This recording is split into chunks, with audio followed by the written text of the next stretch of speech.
নতুন গভর্নর যে আহসান এস মঞ্জুর, উনি যখন প্রেস ব্রিফিং করলেন, উনি মনে হয় জাস্ট প্রেস ব্রিফিং যদি আপনি একটু ডিটেলস দেখেন, ওনার 25 মিনিটের প্রায় প্রেস ব্রিফিংটা আছে। তো ওইটার মধ্যে মানে যতভাবে নগদকে ছোট করা যায় এবং আমার কম্পিটিশনকে যতভাবে বড় করা যায় সেভাবে কথা বলছিল, এবং এমন ভাবে কথা বলছিল যে নগদ আসলে মানে একদম মানে শেষ হয়ে গেছে। 9 কোটি যেখানে গ্রাহক, সেই গ্রাহক ট্রানজেকশন করছে সে।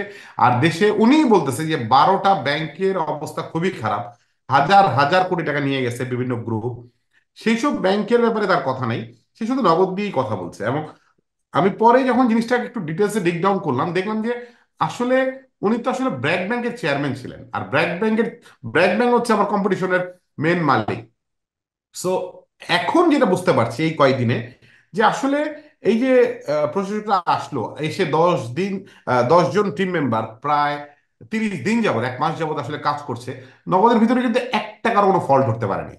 এবং নগদ নিয়ে যে তারা যে করছে, যে তারা কিন্তু নগদকে ব্যবসা করতে, এতদিন চালায়নি, ব্যবসার যাতা অবস্থা।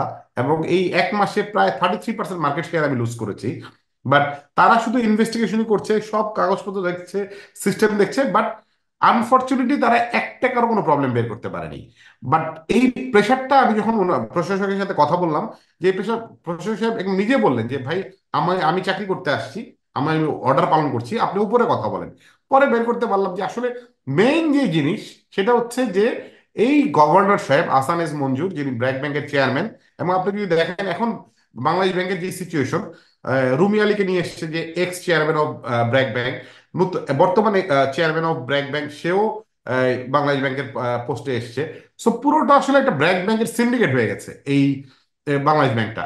এবং ব্র্যাক ব্যাংকের ওনাকে মনে হয় একটা এজেন্টই দিয়েছে যে নগদকে যেমনি হোক মেরে ফেলতে হবে।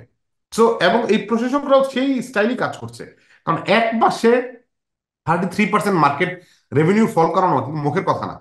ইভেন কোভিডের সময় এই সিচুয়েশন আসেনি, উনি উনি এই 10 জন লোক আসার পর যা সিচুয়েশন করেছে।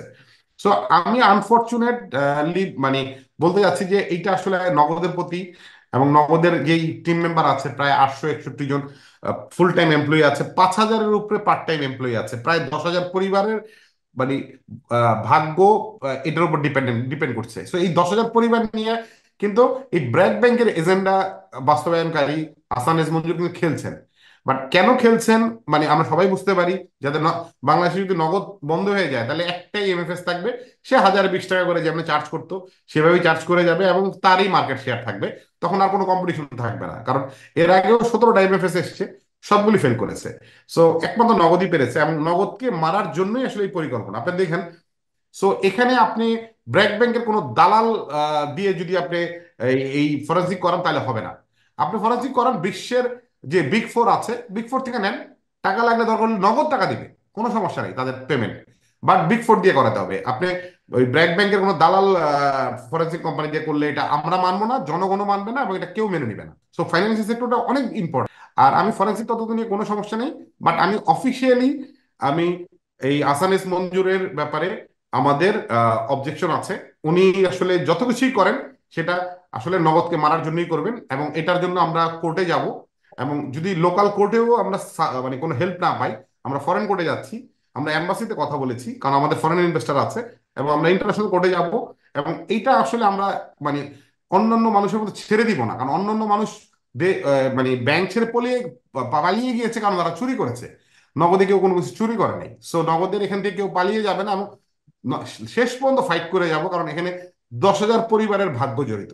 একদম আহসান এস মঞ্জুর পার্সোনালি টার্গেট করেছে যে এই তানভীর আজকে কম্পিটিশন ক্রিয়েট করেছে এই 5 বছরের মধ্যে, ওনাকে সরাতে হবে, নগদকে মারতে হবে। উনি একদম পার্সোনাল টার্গেট করে একদম ইলিগেল ভাবে এই নগদের ভিতরে এই প্রশাসক বসিয়েছে। এবং সে জোর করে সিক্রেটারি নিয়ে তার ইচ্ছা মতো সে খরচ করছে টাকাটা। সো 1 মাসে 30 কোটি টাকা কিভাবে খরচ হয়? আপনি কি মনে করেন না যে আজকের এই গভর্নর থাকা অবস্থা হয়তো জব দিয়ে হচ্ছে না? বাট এটার কি ফরেন্সিক হবে না? সে এসে 16 জনের চাকরি খেয়ে দিচ্ছে। সো তারা আসলে এই রাইটসটাই তো নাই। সে এসে কেন চাকরি খাবে? এবং এমন মানুষের চাকরিও খেয়েছে যে হয়তো 20,000 টাকা বেতন পায়।